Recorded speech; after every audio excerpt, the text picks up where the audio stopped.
Step out of the vehicle now." The command cut through the late afternoon air like a siren, sharp enough to make heads turn before the flashing red and blue lights even settled against the polished curve of the Lamborghini, its glossy black paint reflecting the chaos in fractured streaks. Aaliyah Carter froze for half a second, fingers still resting lightly on the steering wheel, her breath catching somewhere between confusion and realization as the world around her seemed to tighten into a single, suffocating frame.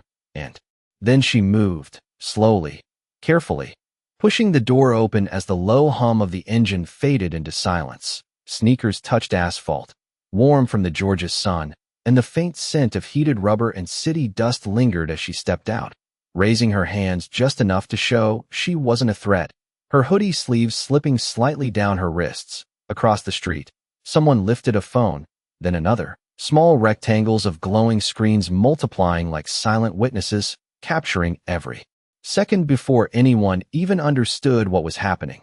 Officer Daniel Reeves approached with measured steps, one hand near his radio, the other already reaching for the cuffs clipped at his belt, his expression set in a kind of certainty that didn't need confirmation.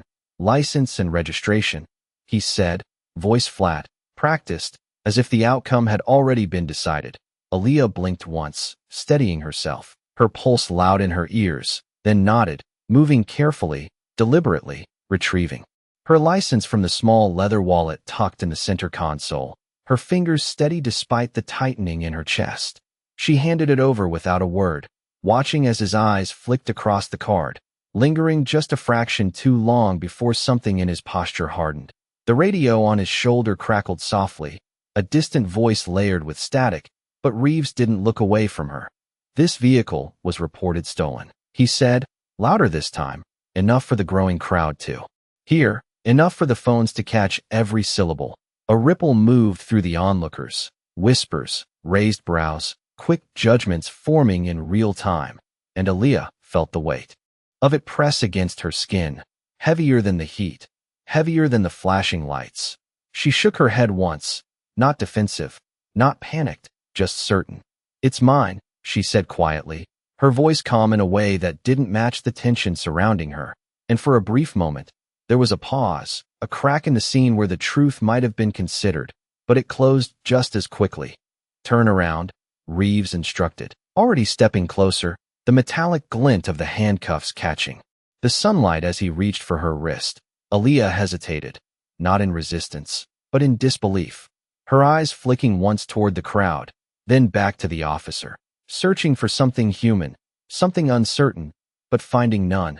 The cool steel touched her skin, and the click that followed was louder than it should have been, echoing in her ears as if the entire street had gone quiet just to hear it. Her shoulders lifted slightly with a slow inhale, and she closed her eyes for a fraction of a second, grounding herself, remembering her father's voice from years ago, steady and unwavering. "Respect the law, even when it doesn't respect you back." When she opened them again, her gaze was clear, her posture straight despite the restraint. "Call my dad," she said, not pleading, not angry, just stating a fact that hung in the air like a line no one there understood yet. Reeves didn't respond, already turning her gently toward the patrol car, guiding her with firm but controlled movements. His focus fixed ahead as if this was routine, as if this was ordinary, but nothing about the scene felt ordinary anymore. The Lamborghini sat untouched behind them, its engine now silent, its presence almost surreal against the backdrop of flashing lights and murmuring voices. And somewhere in the crowd, a comment slipped out just loud enough to carry, "Ain't no way that's her car," followed by a low murmur of agreement. Aaliyah heard it, of course she did, but she didn't react, didn't turn, didn't let it show. Instead, she lifted her chin slightly, eyes forward, breathing steady, the cuffs cold against her skin as the weight of the moment settled in. Not just the accusation, not just the misunderstanding, but something deeper, something older, something she had learned to recognize without needing it explained.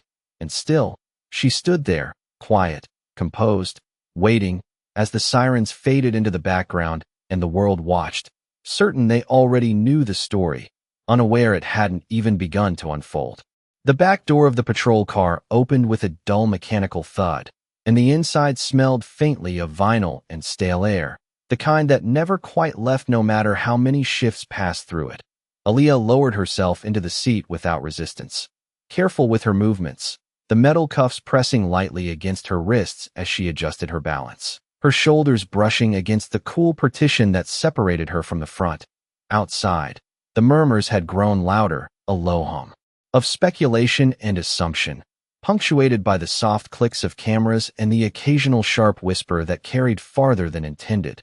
The door shut, sealing her inside, and for a moment, everything felt distant, as if the glass and steel had muted the world into something unreal. She exhaled slowly, her breath fogging faintly against the window before disappearing, and turned her gaze toward the reflection staring back at her, a mix of flashing lights and her own steady eyes layered. Together, in the front seat, Officer Reeves spoke into his radio, his voice clipped and efficient. "Dispatch, I have a possible vehicle theft. Black Lamborghini. Plate number confirming now."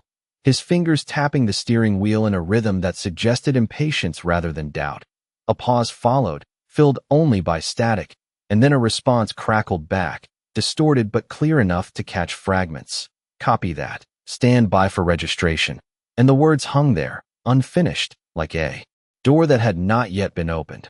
Aaliyah shifted slightly, the faint creak of the seat the only sound she made, her mind moving faster than her body ever would, replaying the last few minutes in precise detail, searching for where it had turned, where it had been decided without her. She glanced down at her wrists, the skin beneath the cuffs already faintly marked, not painful, just present, a quiet reminder of the situation she had been placed into. And then she looked back up, her posture straightening as if aligning herself with something internal, something taught and practiced over years. Her father's voice echoed again, not as a memory, but as a principle, clear and steady. Control what you can, endure what you must, and never let someone else define who you are in a moment they do not understand.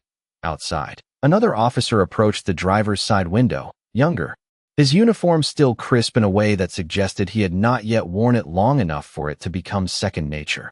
He leaned slightly toward Reeves, speaking low but not low enough to be completely unheard. "You sure about this?" And there was a hesitation in his tone that did not match the certainty of the situation. Reeves did not look at him, his eyes fixed forward. "It matches the report," he replied, as if that alone settled everything, as if the match was more important than the moment.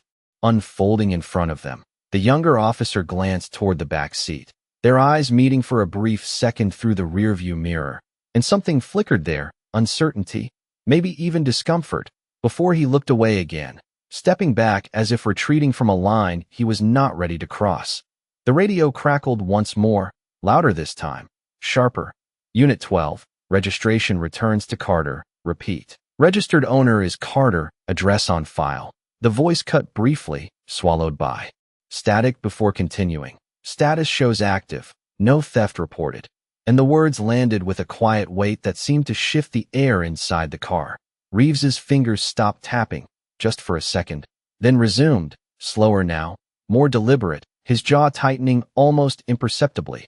Aaliyah heard it all, every word, every pause, and she did not move, did not speak, did not lean forward or react in any visible way, because she knew this moment was not about what was true, it was about what would be acknowledged.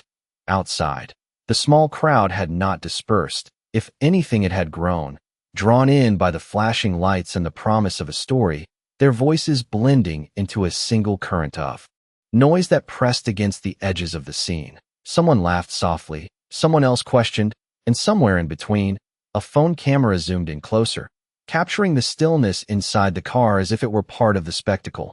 Reeves reached for the radio again, pressing the button with a firm click. "Confirm the owner," he said, his tone unchanged, but there was something beneath it now, something that did not quite align with the information he had just received. Another pause, another stretch of static, and then, "Owner confirmed, name matches, no flags, no warrants." The response came back, clear and final, leaving no room for interpretation. The younger officer shifted his weight outside, glancing again toward the vehicle, his brow furrowing slightly, as if waiting for the next step to correct itself. Inside, Aaliyah closed her eyes for a brief moment, not in relief, not yet, but in acknowledgement of what she already knew would come next, because truth alone did not always end a situation. Sometimes it only exposed it. She opened them again, her gaze steady, her voice calm when she spoke.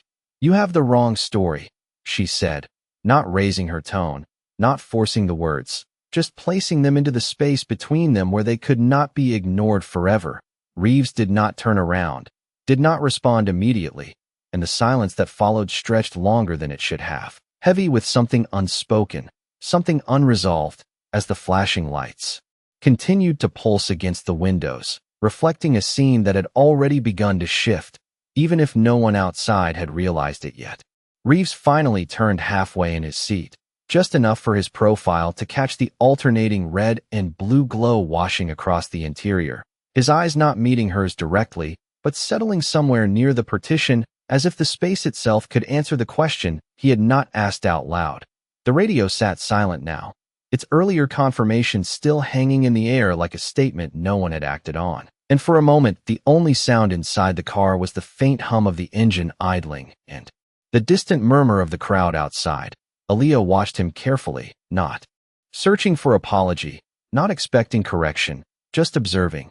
The way she had been taught to read a situation before deciding how to respond, her breathing slow, controlled, each inhale measured against the tension that refused to leave. Outside, the younger officer stepped closer again, tapping lightly on the driver's side window, a subtle gesture that carried more urgency than his earlier hesitation. And when Reeves rolled it down halfway, the outside noise slipped in, sharper now, layered, with voices and the soft mechanical whir of cameras adjusting focus.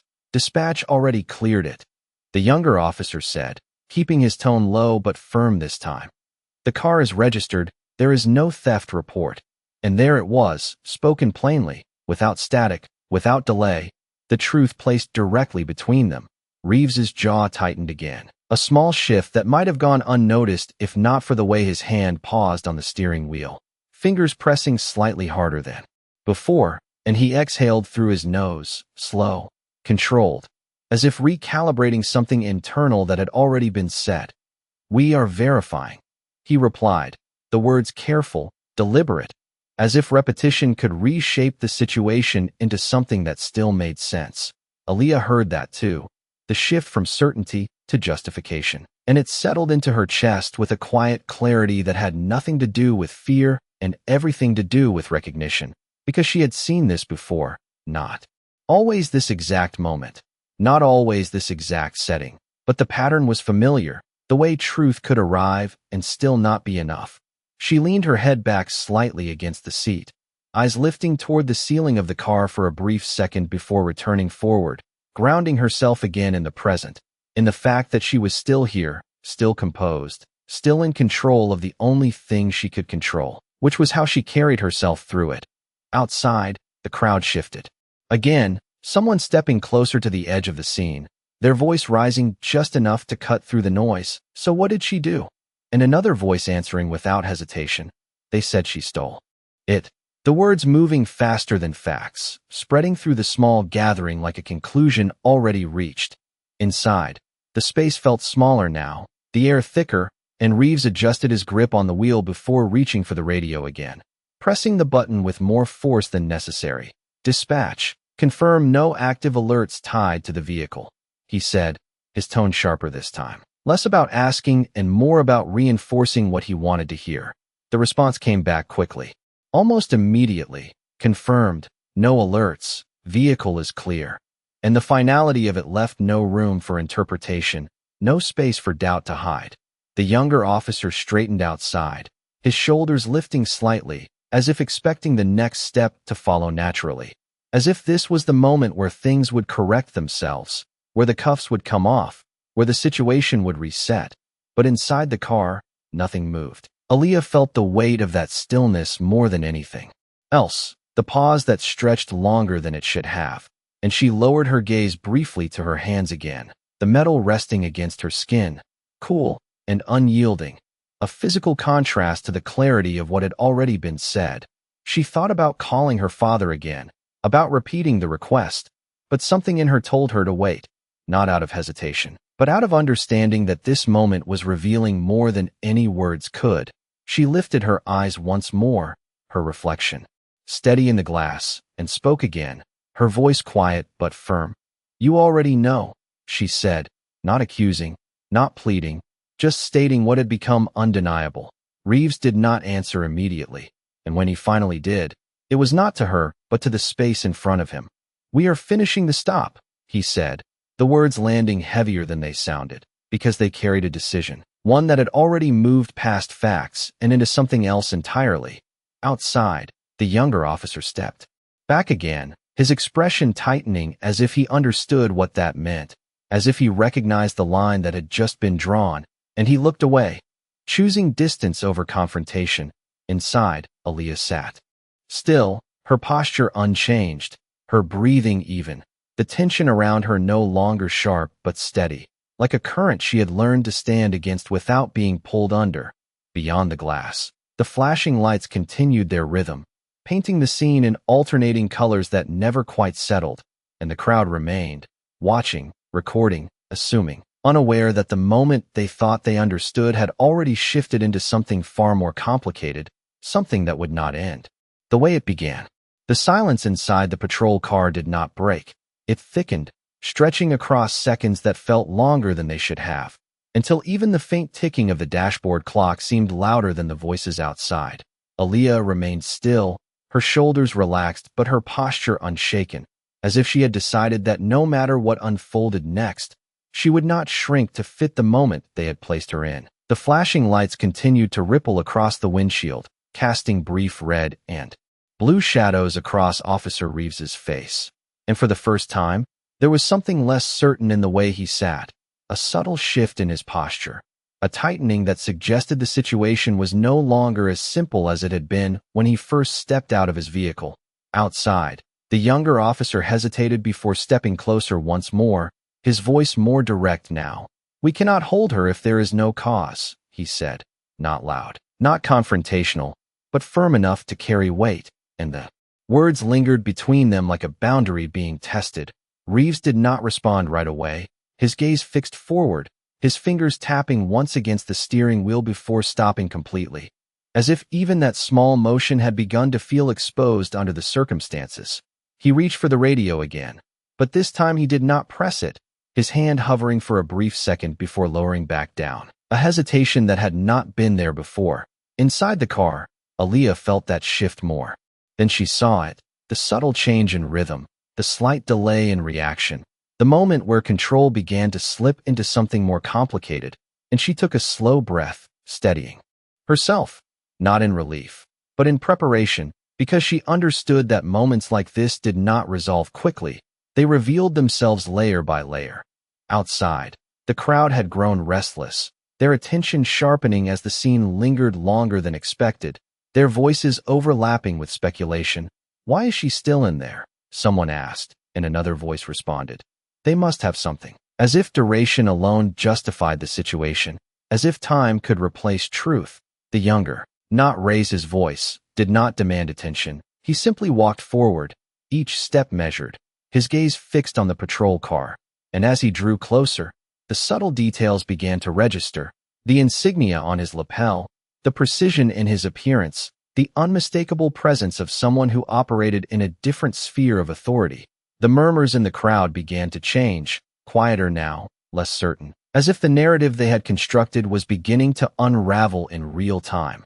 Inside the car, Aaliyah remained still, her hands resting in her lap, the cuffs still in place, the metal cool against her skin, but her eyes followed his approach, steady, calm, and when the man reached the side of the patrol car, he did not knock, did not announce himself. He simply stood there for a moment, looking through the glass, his expression composed, his presence undeniable. Reeves exhaled slowly, the sound barely audible, before finally opening the door and stepping out, the shift from inside to outside immediate, the noise rushing back in as he faced the man now standing just a few feet away. There was a brief pause, a moment where neither spoke, where the weight of the situation settled between them without needing explanation, and then the man spoke, his voice low, controlled, carrying just enough to be heard without needing to rise. "Why is my daughter in your car?" And the question did not come with anger. It did not come with accusation. It came with something far more difficult to ignore, a quiet certainty that cut through everything else. The street seemed to hold its breath, the crowd falling into a silence that had not been present before, and in that stillness, the scene shifted, not abruptly, not dramatically, but unmistakably, as the story everyone thought they understood began to change in a way none of them had expected. Reeves did not answer immediately, and the silence that followed stretched just long enough to make every eye on the street lean in, every phone tilt a little closer, as if the answer itself carried more weight than the question. He adjusted his stance, one hand resting near his belt, the other hanging at his side, his posture still controlled, but no longer as firm as it had been minutes ago. And when he finally spoke, his voice was measured, careful. "Sir, we are conducting a stop based on a reported vehicle theft," he said, each word chosen as if precision could stabilize the moment. The man in front of him did not react outwardly, did not raise his voice or step closer. He simply listened, his gaze steady, his presence unmoving, and then he nodded once, slow and deliberate, as if acknowledging the explanation without accepting it. "And you verified that report?" he asked, the question quiet, almost conversational, but it carried a weight that shifted the air again, subtle but undeniable. Reeves hesitated, just a fraction of a second, but it was enough for the younger officer to glance between them, enough for the crowd to sense that something had changed, even if they did not fully understand what. "We are in the process of confirming all details," Reeves replied, the words landing softer this time, less certain. And the man's gaze did not move, did not waver, as if he had already heard everything he needed. Inside the patrol car, Aaliyah watched through the glass, her eyes steady, her posture unchanged, but there was a quiet awareness in her expression now, a recognition of the shift unfolding outside, the slow unraveling of a narrative that had been built too quickly. The man turned slightly, his attention shifting just enough to glance toward the vehicle, toward the silhouette of his daughter behind the glass, and for a brief moment, something passed through his expression, not anger, not fear, but something deeper, something controlled, like a current held beneath the surface. He stepped closer to the car, not abruptly, not forcefully, and Reeves moved instinctively to the side, allowing the space without fully yielding it. The man stopped beside the rear door, his gaze meeting Aaliyah's through the window, and though neither of them spoke, the exchange was immediate, clear, a silent understanding that did not require words. Then he looked back at Reeves, his voice calm. "You have already been told the vehicle is registered," he said, not asking, not accusing, simply stating, and Reeves exhaled slowly, the sound barely audible over the low hum of the street. The younger officer shifted again, this time stepping closer to Reeves, his voice lower but firmer than before. "Sir, dispatch confirmed it twice," he said, and there was no hesitation in his tone now, no uncertainty, only the weight of what had already been established. The crowd had gone quieter, the earlier murmurs replaced by a tension that felt different, less speculative, more observant, as if they were beginning to realize they had been watching something unfold that did not match their initial assumptions. Reeves glanced briefly toward the patrol car, toward the reflection of Aaliyah sitting inside, then back to the man in front of him, and for a moment, the space between them felt narrower, more defined, shaped not by authority, but by accountability. The man did not step forward, did not raise his voice. He simply stood there, his presence steady, his posture unwavering. And then he spoke again. "Then, explain why she is still in handcuffs." And this time, the question did not hang. It landed, solid and immovable, leaving no room to step around it. Reeves's jaw tightened, his gaze shifting for a brief second before returning, and the answer did not come right away, because there was no longer a simple one to give.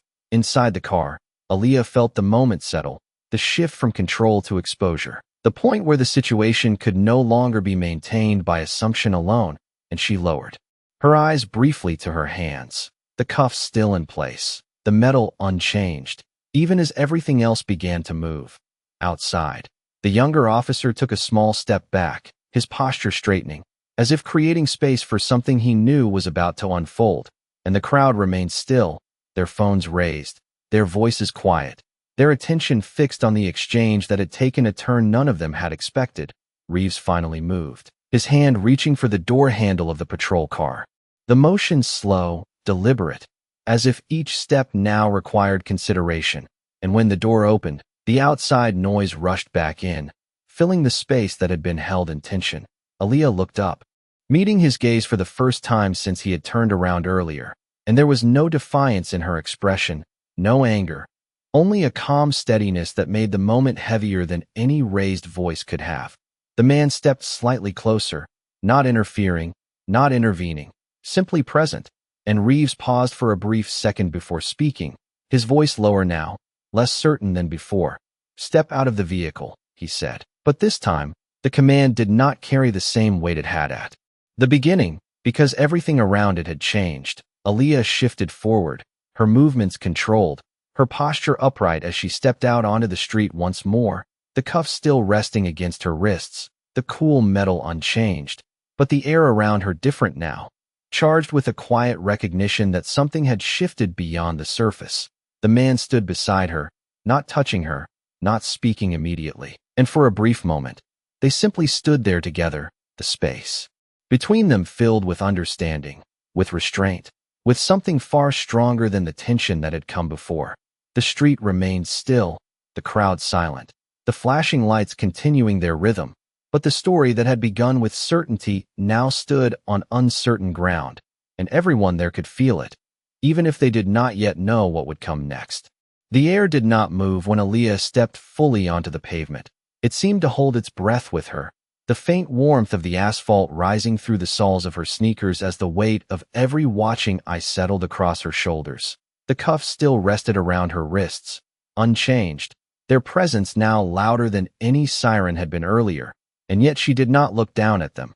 She kept her gaze forward, steady, aligned with something deeper than the moment unfolding around her. Beside her, General Marcus Carter stood without shifting, his posture straight, his hands relaxed at his sides, his expression calm in a way that made the tension around him feel almost misplaced, as if the scene itself did not belong in his presence.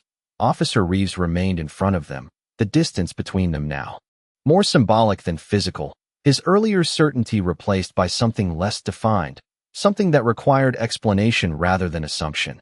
The younger officer lingered a few steps back, his stance more rigid now, not out of authority but out of awareness, his eyes moving between Aaliyah, the general, and Reeves as if trying to track the shifting balance of the situation in real time. The crowd had gone quieter still, their earlier whispers replaced by a focused silence, phone still, raised but no longer accompanied by commentary, as if even they understood that something more serious had taken hold of the moment. Aaliyah turned her head slightly toward her father, just enough to meet his eyes, and there was no panic there, no urgency, only a quiet steadiness that mirrored his own, a shared understanding that did not need to be spoken. "I am fine," she said softly, her voice even, not for reassurance but for clarity, and he nodded once, acknowledging her words without interrupting the space they occupied. Then his attention returned to Reeves, his gaze steady, not confrontational, not aggressive, but unwavering in a way that demanded response. "Remove the restraints," he said, his tone calm, controlled, carrying authority without raising volume. And the words did not sound like a request, they sounded like a correction waiting to be made. Reeves hesitated, just a fraction, his hand hovering near his belt before settling again, and the delay stretched longer than it should have, long enough for the younger officer to shift his weight again, long enough for the crowd to register that something was not aligning. "Sir, we are following procedure," Reeves replied, the phrase sounding practiced but thinner now, as if repetition could no longer support it fully. General Carter did not move, did not raise his voice, he simply held his position, his gaze steady, and spoke again. "Procedure does not extend beyond verified facts." And there was something in the way he said it, something measured, precise, that reframed the entire situation without escalating it. Aaliyah remained still, her shoulders relaxed, her breathing even, but inside, she felt the shift more clearly now, the moment where the narrative had fully broken away from what it had been at the start, and she let herself stand in that space without stepping forward or pulling back. Reeves glanced briefly toward the younger officer, then toward the patrol car, as if searching for something external to anchor his next move. But there was nothing left to confirm, nothing left to wait for, only the decision that remained. The radio crackled faintly again, a distant voice speaking to another unit. Unrelated, ordinary, and the normalcy of it contrasted sharply with the weight of what stood unresolved in front of them. The younger officer took a small step forward, his voice quieter now but firm. "It is clear," he said, not addressing the general, not addressing Aaliyah, but placing the words into the space where they could not be ignored, and then he stepped back again, as if understanding that his role was not to take control, but to acknowledge what had already been established. The crowd shifted slightly, the subtle movement of bodies adjusting positions, phones angling for a clearer view. But no one spoke. No one broke the silence that had settled over the street. Aaliyah felt the metal around her wrists again, not through movement, but through awareness, and she finally allowed her gaze to drop for a brief second, just enough to register it before lifting her eyes again, her expression unchanged, her posture steady. General Carter did not look at the cuffs, did not look at her hands. He kept his attention on Reeves, because he understood that this moment was not about what was visible, it was about what was acknowledged. "You have already been given the information," he said, his voice calm. "Act accordingly." And the simplicity of the statement carried more weight than any raised command could have. Reeves exhaled slowly, his shoulders shifting slightly, as if releasing something he had been holding onto. And for the first time since the stop began, his hand moved with intention rather than assumption, reaching toward the key at his belt. The small metallic sound as it turned in the lock of the cuffs was quiet, almost lost beneath the hum of the street. But to Aaliyah, it rang clear, a precise, deliberate motion that marked the first true change in the situation. The pressure around her wrists eased as the cuffs loosened, and she lowered her hands slowly, not rushing, not reacting outwardly, simply allowing the moment to settle as it should.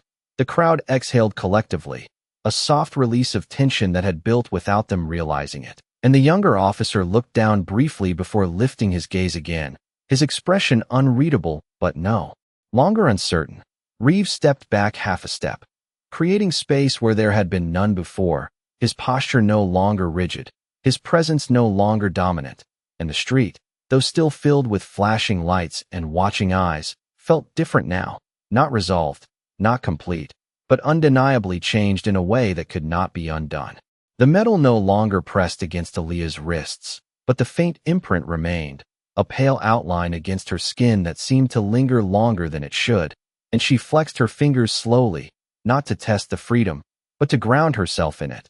The street did not return to normal, it hovered in a strange in-between, where the flashing lights still painted everything in motion, but the energy had shifted into something quieter, more aware, as if everyone present understood they had just crossed a line they could not fully step back from. Aaliyah lowered her hands to her sides, her posture unchanged, her chin level, her breathing steady, and for a brief moment, she simply stood there, allowing the silence to settle into something real.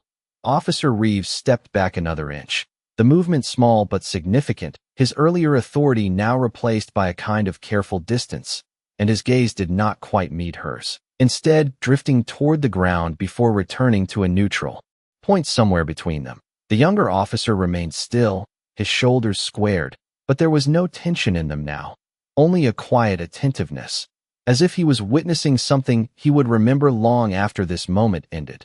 General Carter did not move immediately after the cuffs came off. He did not rush forward or place a hand on Aaliyah's shoulder. He simply stood beside her, matching her stillness, his presence firm but restrained, and that restraint carried more weight than any display of emotion could have. The crowd shifted again, a low murmur beginning to rise, not as loud as before, not as confident, but uncertain, reflective, their earlier assumptions now dissolving into questions they had not anticipated needing to ask. One voice, softer than the rest, slipped through the air. They got it wrong, and the words did not carry accusation, only realization. But even that was enough to ripple through the group. Aaliyah turned slightly toward her father, her eyes meeting his again, and this time there was something more there, not relief exactly, but a quiet acknowledgement of what had just happened, of what it meant beyond the surface of the moment. "I told you I was fine," she said gently, her voice steady, and he nodded once more. His expression unchanged, though something in his eyes softened just enough to be noticed if someone were looking closely. Then his attention shifted back to Reeves, not sharply, not abruptly, but with intention, and when he spoke again, his voice carried the same calm precision as before. "This should not have happened," he said, not raising his tone, not directing anger, simply placing the statement into the space where it could not be ignored. Reeves inhaled slowly, the breath visible in the slight rise of his shoulders, and for the first time, he seemed to search for words rather than deliver them, his earlier certainty gone, replaced by something more complicated, something less defined. "We responded to a report," he said, but even as he spoke, the explanation sounded incomplete, as if it no longer held the weight it once did.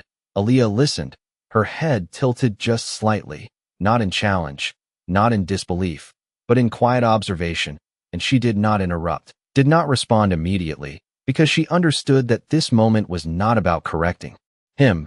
It was about letting the truth settle where it needed to. The younger officer glanced between them again, his expression tightening briefly before smoothing out, as if he recognized the gap between what had been done and what should have been done. The flashing lights continued their rhythm, but they no longer dominated the scene. They had become background to something else, something quieter and far more significant. Aaliyah took a small step forward, not toward Reeves, not away from him, just enough to shift her position into something more balanced, and when she spoke, her voice was calm, measured, carrying no edge. "You did not ask me anything," she said, the words simple, direct, and they landed with a weight that did not need emphasis. Reeves's gaze lifted slightly, meeting hers for the first time without deflection, and there was no argument in his expression, no immediate response, only the recognition of what she had said.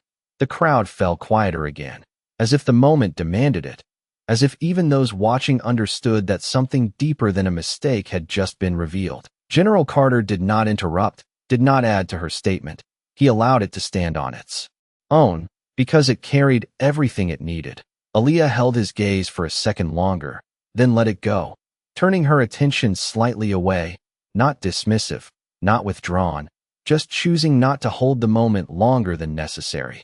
The younger officer exhaled quietly, the sound almost lost beneath the ambient noise, and shifted his stance once more, as if releasing a tension he had been carrying since the beginning. Reeves remained still, his posture no longer rigid, his presence no longer dominant, and for the first time, he looked like someone standing inside a moment rather than controlling it. The street, the crowd, the flashing lights, everything remained, but the story had changed, not loudly, not dramatically, but in a way that could not be undone, and Aaliyah stood in the center of it, calm, steady, not because the moment had been easy, but because she had refused to let it define her. The moment did not end when the words faded. It stretched, settling into the space between everyone present like something unfinished, something that demanded to be carried forward rather than dismissed. Aaliyah stood where she was, her arms relaxed at her sides, the faint marks on her wrists slowly fading as the air cooled against her skin, and she did not rub them, did not hide them. She let them remain visible, not as evidence, but as truth. The flashing lights continued to pulse behind her, casting brief shadows across her face, but they no longer defined the scene. They had become background to something quieter, something heavier. Officer Reeves shifted his weight again, the movement subtle, almost uncertain, and when he finally spoke, his voice lacked the sharp edge it once carried. "You are free to go," he said, the words simple, procedural, but they landed with a different kind of weight now, not resolution, not closure, just acknowledgement. Aaliyah did not move immediately, not because she could not, but because she chose not to rush the moment, and she tilted her head slightly, her gaze steady as she responded, "I was always free," her tone calm, not confrontational, just precise. And the statement settled into the space with a clarity that made it impossible to ignore. The younger officer glanced down briefly, his lips pressing together as if holding back a reaction, and then he looked up again, his expression thoughtful, more aware than before. General Carter remained beside her, his posture unchanged, but there was a subtle shift in his stance now, a grounding that suggested the moment had moved beyond immediate correction and into something that required reflection. The crowd began to murmur again, softer this time, less certain than earlier. Confidence replaced by a kind of quiet reconsideration, and a few phones lowered, not all, but enough to signal that the spectacle had changed into something less entertaining and more real. A breeze moved lightly through the street, carrying with it the distant sound of traffic from a nearby intersection, and the normal world pressed in again, reminding everyone that this moment existed within something larger, something ongoing. Aaliyah turned slightly toward her car, the sleek black surface of it reflecting the scene in fragmented pieces, and for a brief second, she saw herself in it, standing there between flashing lights and watching eyes, and she did not look like someone who had been defined by what just happened. She looked exactly like who she had been before it began. She stepped forward, slow, controlled, her movements measured as she approached the driver's side door, and no one stopped her, no one spoke, because there was nothing left to justify, nothing left to question.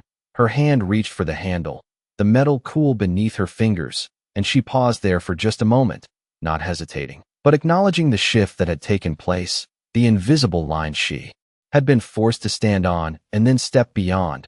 Behind her, Reeves remained still, his gaze following her movement, and for a brief second, something like realization passed through his expression, not dramatic, not overt, but present, as if the weight of the moment had finally settled into something he could not easily move past. The younger officer looked between them again, his posture loosening slightly, as if the tension he had carried was beginning to release, and he exhaled quietly. The sound barely noticeable, but meaningful nonetheless. General Carter did not follow Aaliyah immediately. He allowed her to move first, to reclaim her space without interference, and that choice spoke more than any words could have. The crowd shifted again, some stepping back, others turning away, their attention drifting as the intensity of the moment began to dissolve into the ordinary flow of the street. But the silence that remained carried a different kind of presence, one that lingered.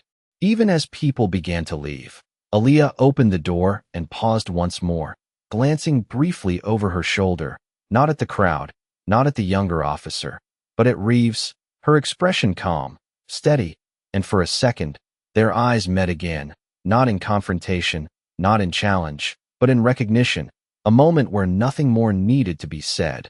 Then she turned back, sliding into the driver's seat. The interior of the car familiar, unchanged, grounding in its normalcy, and she placed her hands lightly on the steering wheel, the same position she had been in when everything began. Outside, the flashing lights still reflected across the surface of the car, but they no longer held the same power. They were just light now, just color, just background. General Carter stepped forward then, moving toward the passenger's side, his pace steady, his presence still controlled, and as he reached the door, he placed his hand briefly on the roof of the car, a small, almost imperceptible gesture that carried reassurance without needing to be spoken. The engine started again with a low, smooth hum, and the sound cut through the lingering silence, signaling a return to motion, to continuation, to something beyond the moment that had just unfolded. Behind them, the patrol car remained, its lights still flashing, but the scene it had created was already shifting into memory, into something that would not disappear, even as the street began to move again. The car did not move right away, even after the engine settled into its quiet, controlled hum, because Aaliyah did not press the gas. She simply sat there for a moment with her hands resting lightly on the wheel, her fingers tracing the familiar texture as if reconnecting with something steady after being pulled into something uncertain. The world outside continued shifting back in motion, but inside the car, everything felt still, contained, the soft interior lighting and muted reflections, creating a space that felt separate from what had just happened.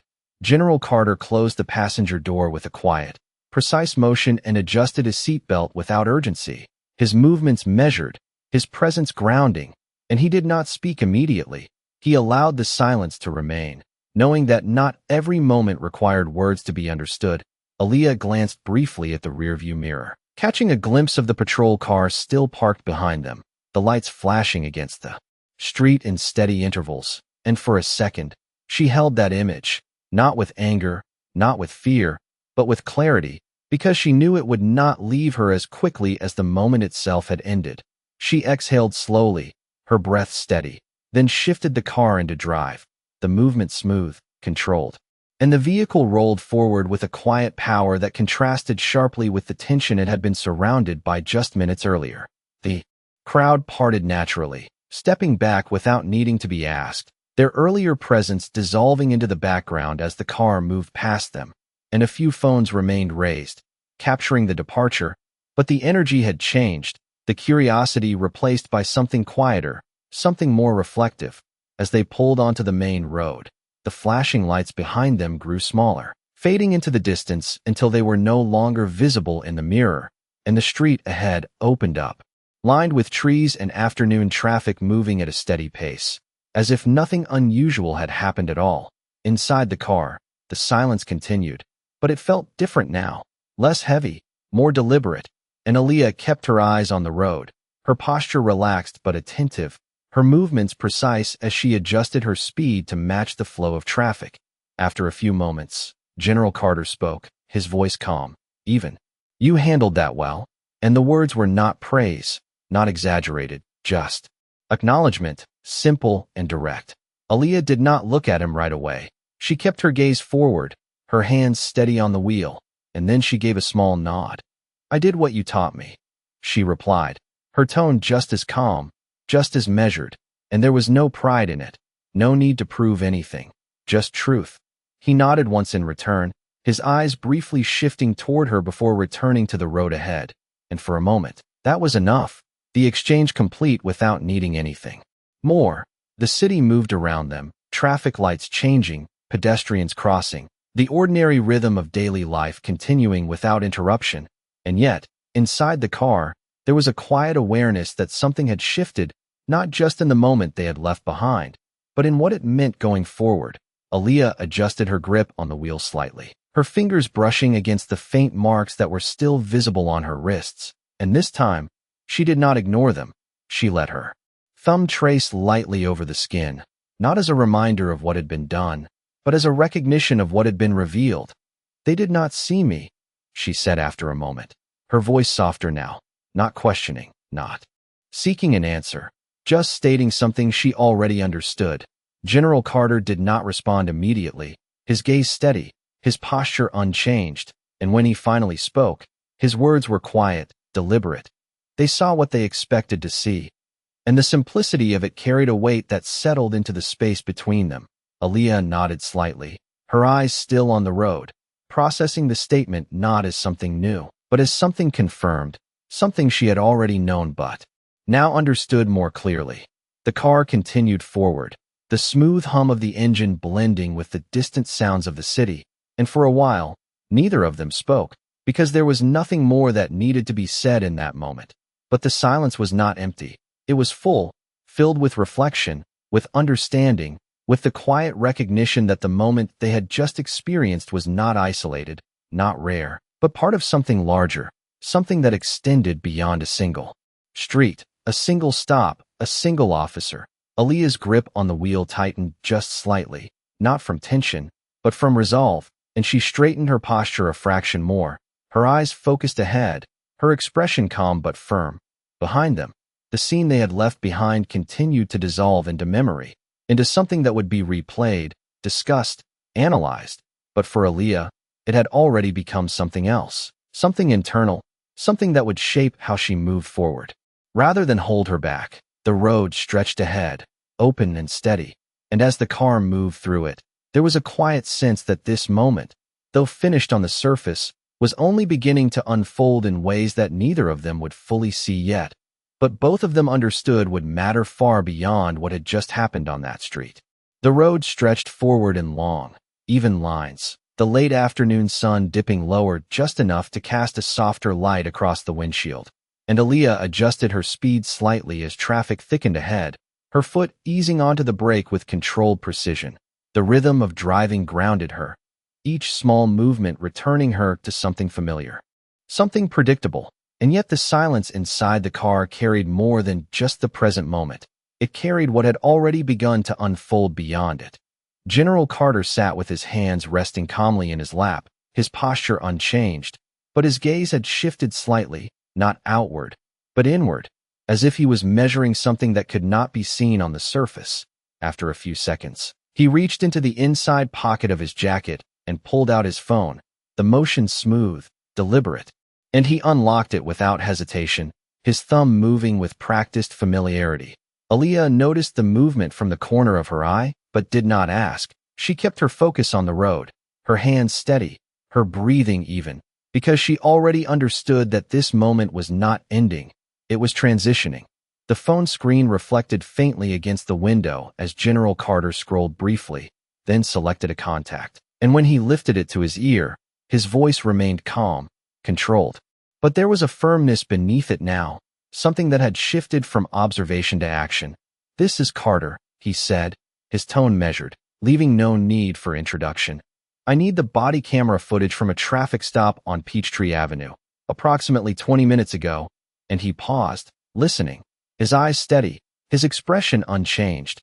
Aaliyah felt a subtle shift in the air inside the car, not tension, not urgency, but direction, like a current beginning to move with purpose, and she kept driving, her posture unchanged, her attention forward, but her awareness sharpened.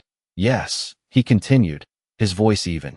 "All units involved, full recording, no edits." And there was a quiet finality in the way he said it, not demanding, not forceful, just certain.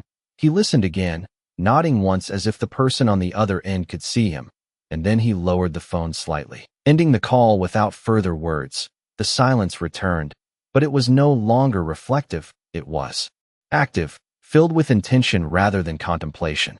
Aaliyah glanced at him briefly, her expression calm but knowing, and she spoke without turning her head fully. "You are going to report it," she said, not as a question, but as an understanding. General Carter nodded once, his gaze still forward. "I am going to document it," he replied, his tone precise, and the distinction mattered. It settled into the space between them with quiet clarity. Aaliyah tightened her grip on the wheel just slightly, her fingers pressing into the leather, and she exhaled slowly, not in hesitation, but in thought, because she knew what that meant, not just for the moment they had left behind, but for what would follow. The car moved through an intersection, the traffic light turning green just as they approached, and the flow of vehicles carried them forward without interruption, as if the city itself was unaware of the shift taking place inside that single car. "It is not just about me," she said after a moment, her voice steady, her eyes still fixed on the road ahead, and the words were simple, but they carried a weight that extended far beyond the situation they had just experienced. "General." Carter turned his head slightly toward her, not fully, just enough to acknowledge the statement, and there was no immediate response, because he understood that she was not seeking one. Aaliyah continued, her tone unchanged. "They will do it again."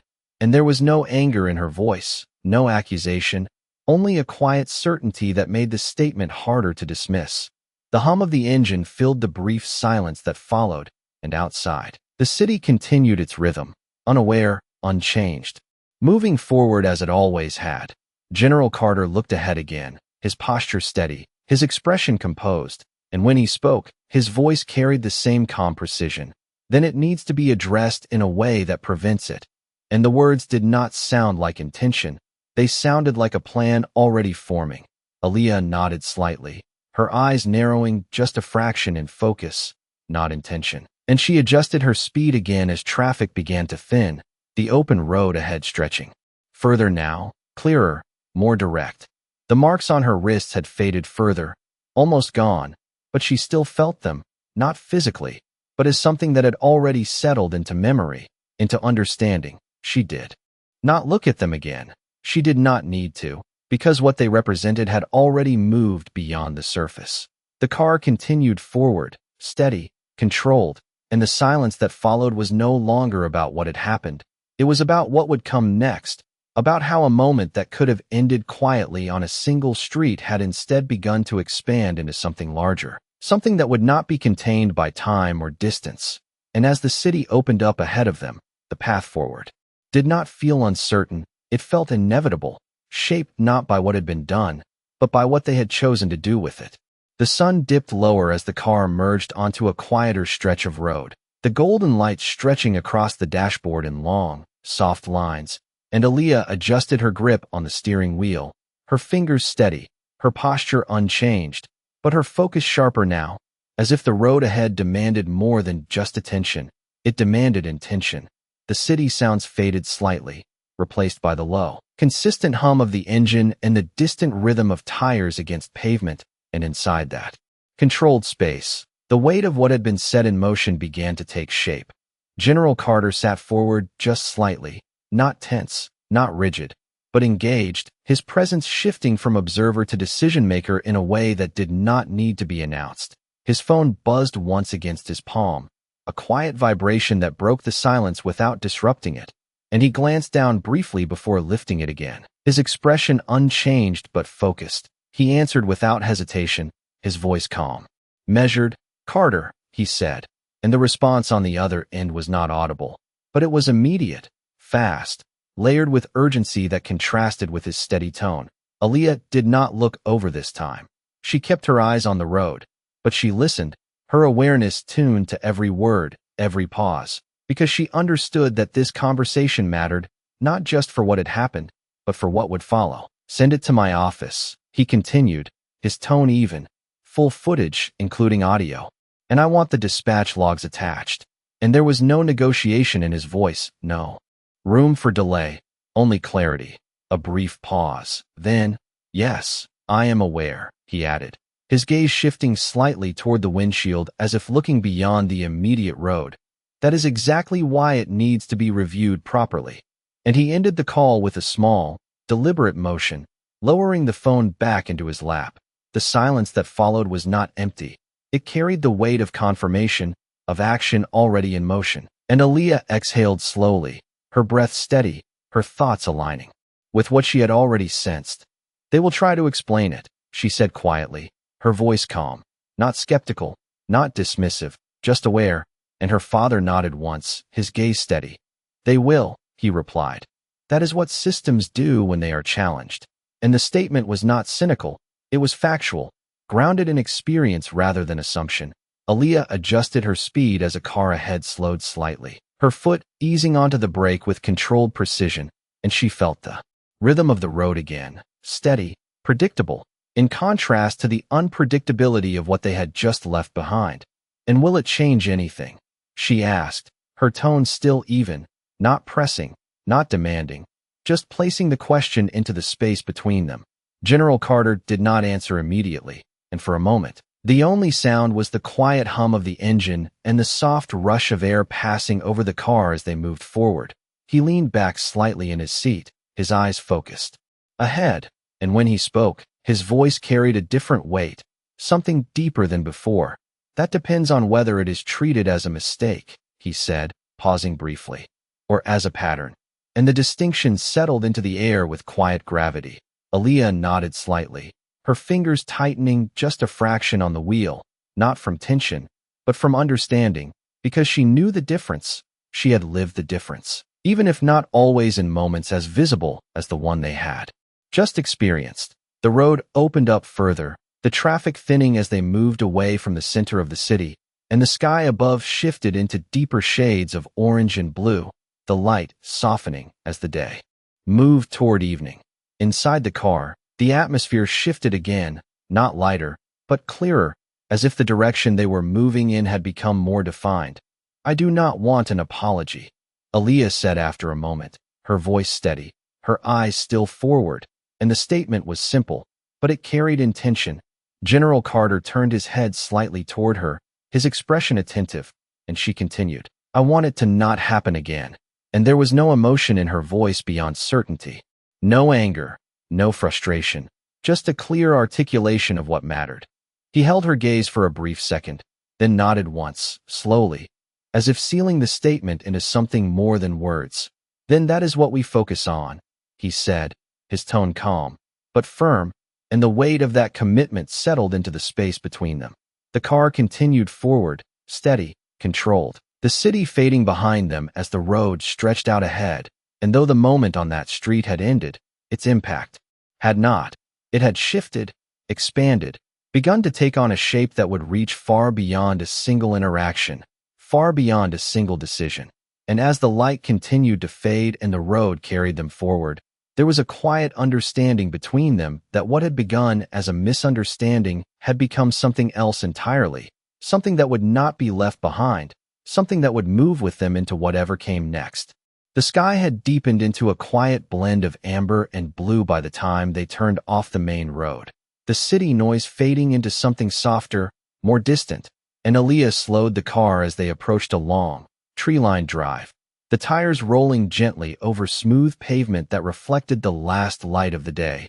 The transition from public street to private space was subtle but undeniable, like stepping out of a moment that had belonged to everyone and into one that belonged only to them. She guided the car forward with steady hands, her posture still composed, her movements precise, but there was a quiet shift in her breathing now, not heavier, not tense, just more aware, as if she was finally allowing herself to feel the full weight of what had happened without needing to hold it back. General Carter remained still beside her, his gaze forward, his presence unchanged, but there was a quiet readiness in him, something settled, something resolved, like a decision that had already moved beyond thought into action. The car came to a smooth stop in front of the house, the engine idling for a brief second before Aaliyah turned it off. And the sudden silence that followed felt deeper than before. No hum, no motion, just stillness. Neither of them moved right away, the moment stretching into something reflective, something that did not need to be rushed. Aaliyah rested her hands lightly on the steering wheel, her fingers still, her eyes forward, and for the first time since the stop, she allowed her gaze to drop slowly to her wrists, the faint marks now barely visible in the dimming light.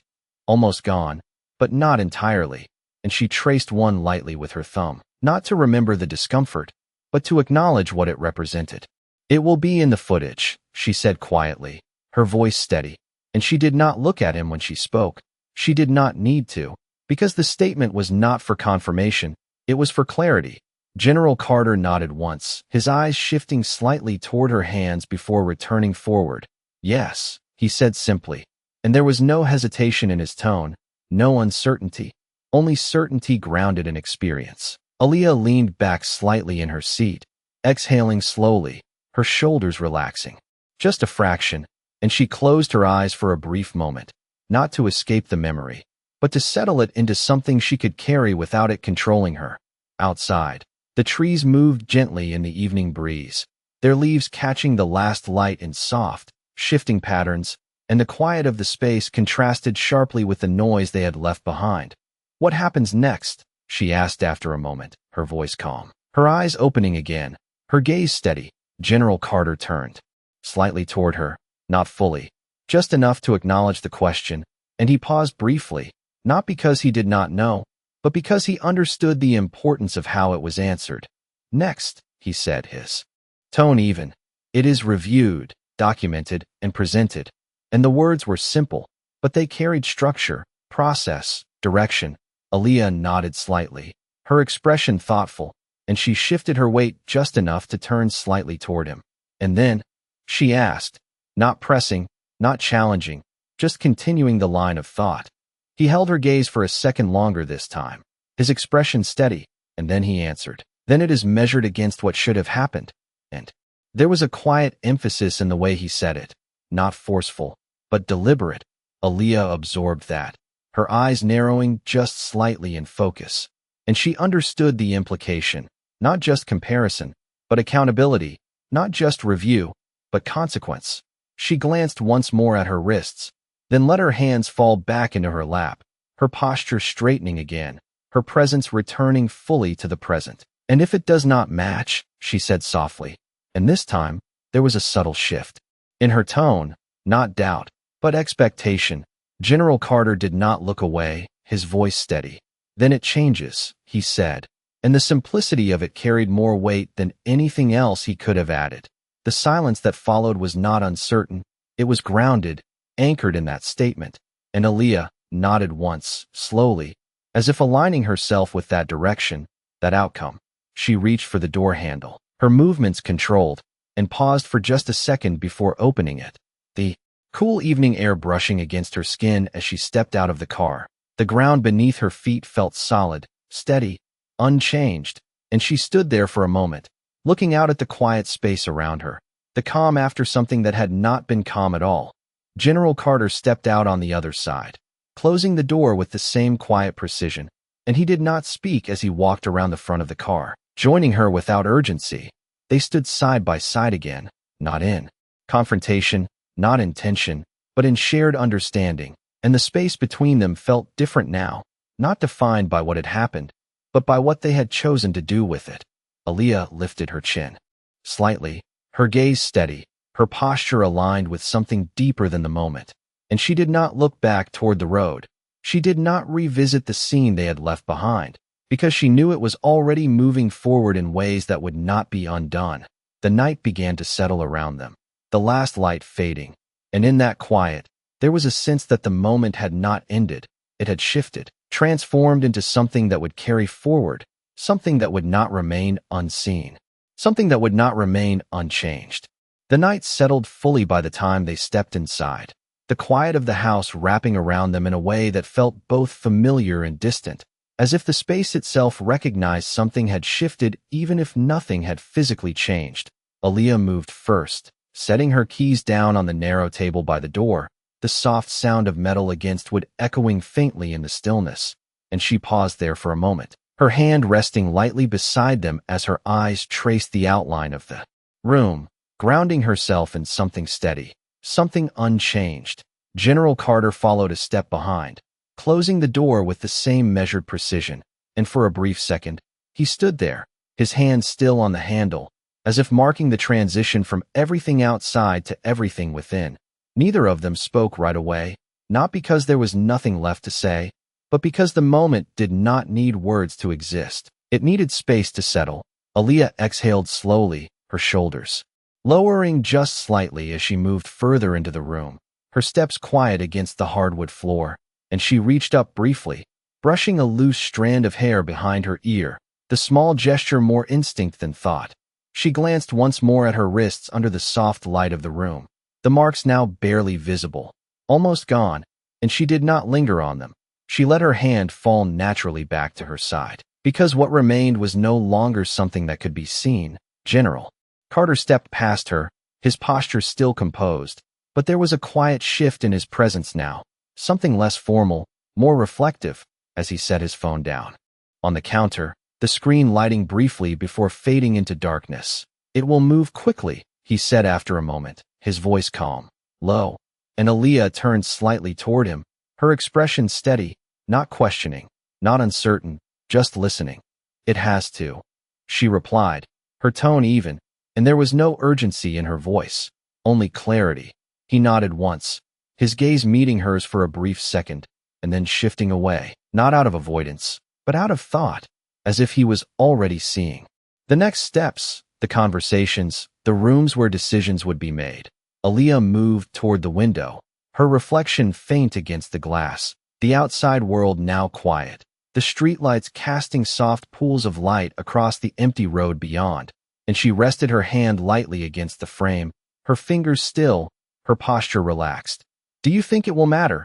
she asked quietly, not turning around, her voice carrying just enough to reach him, and the question lingered in the space.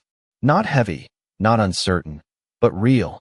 General Carter did not answer immediately, his gaze settling on her reflection rather than her directly, and when he spoke, his voice carried the same calm certainty it always had, but with something deeper beneath it, something earned. "It already does," he said, and the words were simple, but they settled into the room with quiet weight. Aaliyah nodded slightly, her eyes lowering for a moment before lifting again, and she turned back toward him, her expression unchanged but clearer, more resolved. "Then it was not just a moment," she said, and he shook his head once, slowly. "No," he replied.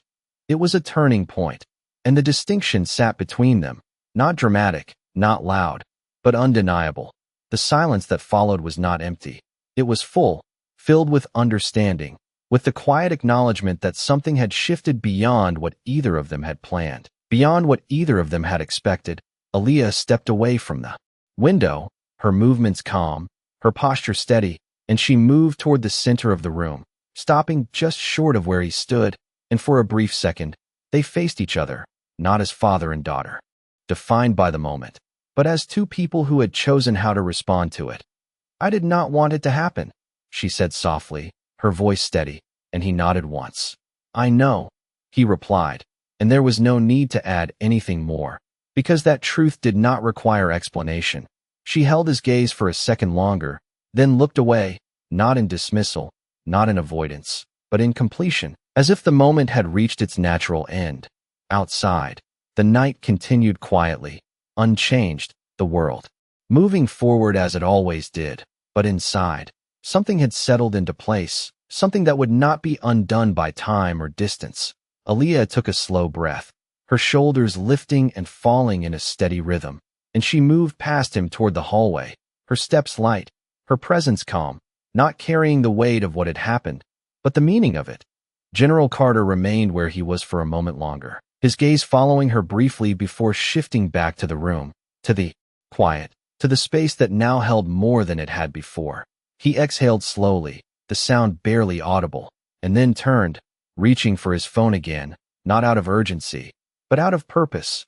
And in the stillness of that house, under the quiet hum of a world that had not yet caught up to what had begun, the moment found its final shape, not in what had been taken, not in what had been proven, but in what had been chosen. She did not raise her voice, she did not fight back, she did not need to. Because in the end, she did not just walk away from that street. She changed what would happen on the next one.